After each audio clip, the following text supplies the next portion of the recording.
My name is Mike Adam. I'm chairman of Amigo Technology, and I'm going to tell you very briefly what we do, but I'm going to spend less than 30 seconds on that because I don't actually think it's the most interesting topic to discuss this afternoon. We help innovators who face challenges with legacy technology get things done. So that's what we do. I'm an entrepreneur, and at the last count, Amigo Technology is my 8th startup.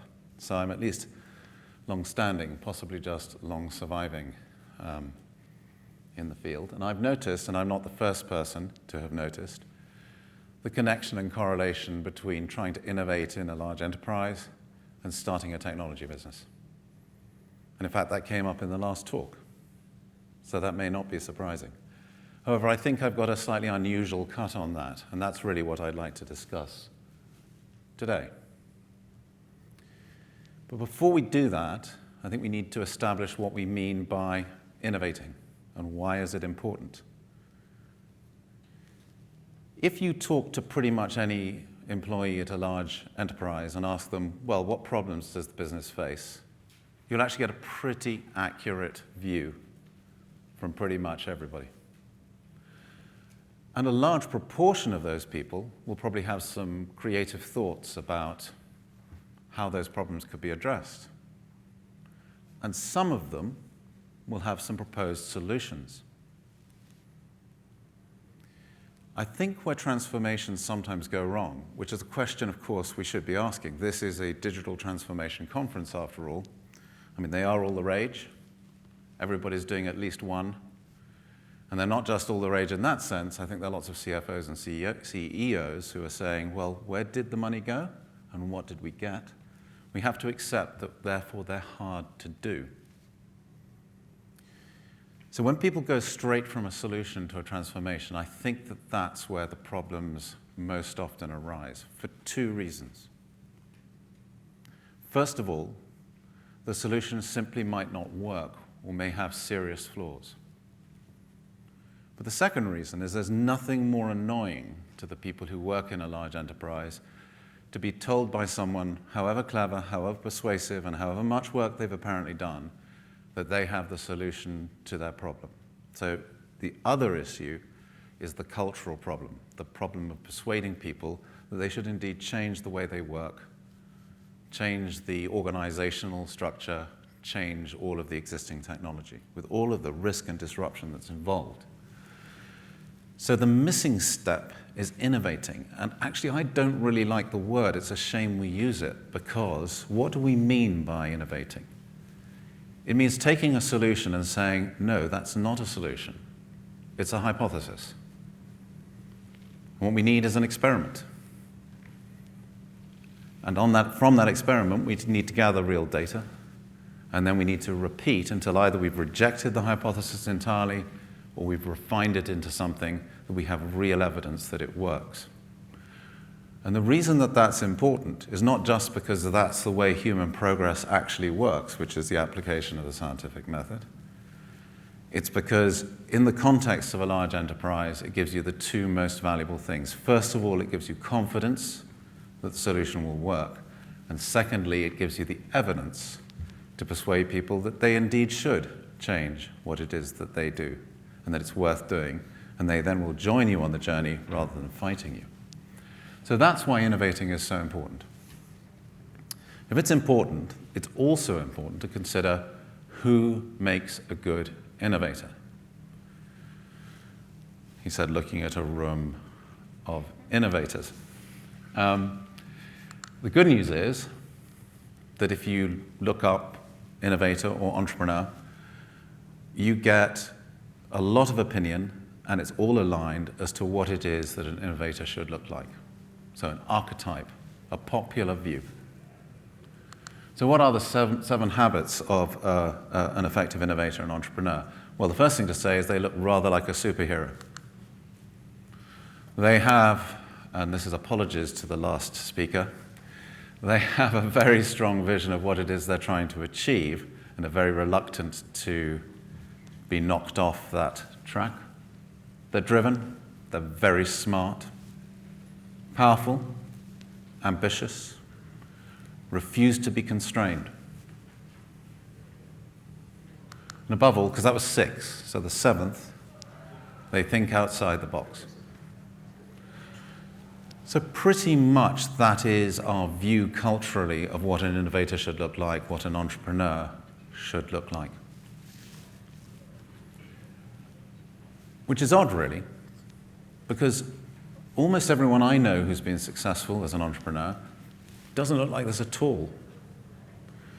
So why do we think that that's what an innovator looks like? Why do we think that's what an entrepreneur looks like? Well, last week I met someone who, incredibly, has anyone here got a master's in innovation before I say this? Good. Incredibly, I met someone last week who's doing a master's in innovation, and he was asked to pick an entrepreneur, any entrepreneur, write a profile, and then list all the ways in which an innovator could learn from that individual. And he picked the same person as 75% of the people in that class. Steve Jobs. Obvious choice. Obviously a genius. If you Google Steve Jobs, this is his most well-known quote. The people who are crazy enough to think they can change the world are the ones who do. And I've got to tell you, when I read that, I feel slightly queasy. I'm sure you've all read biographies of Steve Jobs and reminiscences of all the people he worked with. And I could use almost any list of negative words to describe the experience, but he was a complete nightmare. Now, obviously, you could say, but hold on a minute, Mike. The evidence is that's what works, so just suck it up and get on with it. That's what an innovator looks like. That's what we're looking for. But I think that that is a perfect example of cultural bias, survivor bias. Because for every Steve Jobs, it's not just that there's an Elizabeth Holmes or an Adam Neumann. Will you sue me? I don't think so. It's that there are 997 other people just like Steve Jobs, who behave just like Steve Jobs, who love conflict, who welcome complexity, who tread all over people, who kick down doors, who don't respect boundaries, who cause endless trouble, who fail, who are, in fact, disastrous. These superheroes, I mean, rather like the Avengers. How many Avengers movies are there? I don't know, 20? None of them can hold down a steady job. They seem to resort to violence frequently. We're on the film 20, and they still haven't conquered the bad guy, as far as I'm aware. So, joking apart, the 1,000 people who include one Steve Jobs, or maybe even the 10,000 who include one Steve Jobs, there is a collective term for them, and it's well established. They're psychopaths. And if I said to you, I tell you what you need to do to transform your enterprise, just go and hire some psychopaths, you'd think I was crazy. So I don't recognize this in the people I know who are good at getting shit done, except in the extreme. So where can we turn? Who should we ask? Where should we look? I think you have to turn to the classic philosophers for an answer to that question. Homer, Simpson. It's where I always look for inspiration, myself. I certainly don't read Mark Benioff's book. Sorry, I didn't think I was going to say that. Actually, I'm sure his book is very good. If at first you don't succeed, and this is one of his top statements, if at first you don't succeed, give up and try something else. Now, that's not only sort of slightly funny, it's actually a very humorous way of making two very important points. If you're going to innovate, you need to be able to try stuff and fail, give up, and bury that in the bottom of the garden, the enterprise garden, without touching the sides, without having pissed anyone off. So, in that sense, all Homer Simpson is saying is we should all be scientists. And the second thing he's appealing to, and I nearly used him lying, there was actually earlier a sofa here, and I said, can we get a can of beer? And I was just going to give the whole talk lying on it with a can of beer resting on my chest. But I didn't do that. So the second thing he's advocating is that we have this image of people who are always working and working hard. I don't think that's the way you get things done. My first job, back in the 80s, a long time ago, was updating charts of market data in the morning by hand with a ruler and colored pencils and a Hewlett-Packard calculator. And then in the afternoon, I was accounting for trades, again, by hand, same calculator, different colored pens, into a ledger. In 1982, an IBM PC arrived. Everyone looked at it and said, what the hell is that for? Gave it to me, because I was the kid, and said, Mike, what do you think? So what I did, driven by laziness, is I automated my job. I collected market data, fed it into the machine, wrote code that allowed me to draw graphs, and then developed some accounting software, reduced my own job to an hour a day, motivated only by laziness. I worked really hard to avoid work, and that's an important point. And with the free time I had, I put those two pieces together and realized and started tinkering that if I had market data and I could account for trades, I could investigate systematic trading strategies. And that iterated and iterated, and then with two other people, David Harding and Martin Lueck, we started a business called AHL, which went on to become the largest systematic trading business in the world. And it's still going now. God, if I'd known that at the age of 29 when I sold it, of course I wouldn't have sold it, but that's a whole other story. So I had no vision that I was going to change the way that people applied technology to financial markets. I was motivated by creative laziness and by a process of iterative discovery, and it led somewhere amazing. So what does Homer Simpson, the scientist, actually look like? Well, he is wildly inventive in his strategy of avoiding work, open-minded, deeply practical, pragmatic, critically flexible. You need to have the confidence to try something and actually not care whether it's right or not, to be prepared to change your mind. I mean, the great thing about Einstein, he was a fantastic scientist, is that he had a hypothesis and he designed experiments, and he just said, you guys get on with it. I predict this will happen, and it did. So he was perfectly prepared to be proved wrong. And finally, and critically, happily constrained. So you need to find solutions that work within the environment that you actually find yourself. So you need to think inside the box. You need to be lazy, but you need to be creative. You need to work hard to avoid conflict. And you need to be able to try things in a way that allows you to fail, and you need not to care about that failure and not allow it to dent your confidence, which is why it's so important that you can make incremental steps cheaply and quickly and in a way that does not touch the sides. So that, in my view, is what an innovator should look like. And based on this philosophy, he said, returning to Amigo finally, actually, we have evidence that this approach works in this space. But we all do, actually, because in fact, everybody knows, for example, that necessity is the mother of invention. And I would contend that constraint is the mother of innovation. We've built technology, in fact, we built a service and a business entirely based on this philosophy.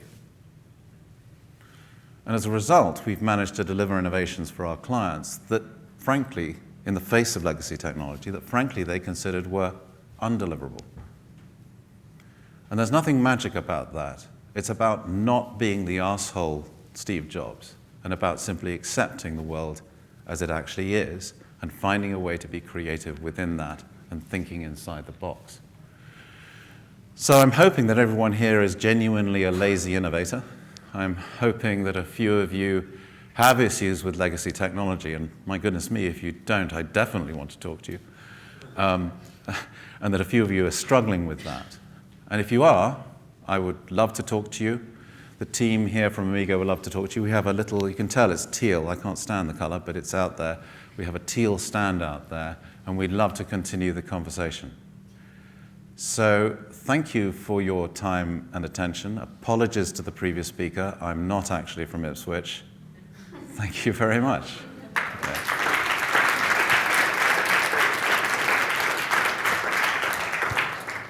Thank you very much, Mike. Was there any questions at all? Yeah. Oh, there's a question. Seeing that you're not a fan of the guy from Salesforce, question, who are you a fan of? And also, what do you think of Elon Musk? I saw a video of his on YouTube by this guy called Everyday Astronauts, and he really focuses on obviously principles and questioning the validity of the initial question. What do you think that approach kind of like? Am I asking the right question? It links to kind of like the way that basically his companies keep on innovating and are ahead of the game. Yeah. So, sorry, the second question was about Elon Musk, and the first was, can I just repeat it? The first one is, who are you a fan of? Who am I a fan of? Yeah. Excellent. Well, mainly, I think Elvis Costello. I think he's great. No, in a business, I suppose in a business sense, who would be my heroes? I think they're mostly scientists. I mean, my all-time hero would be Einstein, because he never believed the answer was in the data. He always believed the answer was in the hypothesis and the experiment. So I'm a huge fan of that. I never believed that the answer was in the data. I'm a massive fan of Warren Buffett, who was mentioned by the previous speaker, because he's the contrary of the image of the hard-working entrepreneur, in that he spends most of the time doing nothing, which I would point out is the hardest thing to do if you're the world's most famous investor. So I'm a big fan of people who stop and are thoughtful. I think Elon Musk is very thoughtful. He's also as mad as a whatever. So, I mean, I'm glad to be clear that there are people like Steve Jobs in the world. I'm really glad I don't work for him, which, of course, I wouldn't work for him now. Same with Elon Musk. I think working for Elon Musk is also famously extremely challenging and difficult. So the world does need the superheroes, and it is true that it is those superheroes who can transform things. But if you're working inside a large enterprise and you think that the way to behave is to behave like Elon Musk or Steve Jobs, I think that's a mistake, because almost everything in the world is done by people who aren't like that. And most people who are like that, I mean, Elon Musk has come close to disaster. I mean, he may yet still hit disaster. He walks right on the edge, I think. Was smoking a joint on American TV? That was pretty far out there, I think. So I think he fits the bill, and I'm very glad he exists. I haven't booked a place on his Mars trip, personally. Was that a good answer? Yeah. Great. Was there any other? Anything else? Is that a yes? No microphone. Oh, right. So, a question: if you're working with these these large enterprises at startup speed, the chances of a failure are quite high, if not very high. How do you educate your clients on the concept of failure? It's a tough one, because there's absolutely no doubt that our success working with an enterprise tends to rest on whether the first thing we do with them actually works in the real world. So that's a trap. This outcome obsession we have in our culture is almost inescapable. So we have to hope that the first thing we do works, and then we can begin to work on our clients to say, no, it's okay. We can try this, and if it fails, instead of spending $30 million with a large consulting company, you could have not spent that. And therefore, it's a success. So it's a gradual process, but we accept that our culture is outcome obsessed. I mean, we live in a world where, well, Posh Spice is apparently is she a rock star, pop star? And she once said, when asked what advice she would give a young teenage girl who wanted to be a pop star, and she said, never give up. I never gave up. all the friends I have who gave up never made it. And that was considered a perfectly reasonable answer.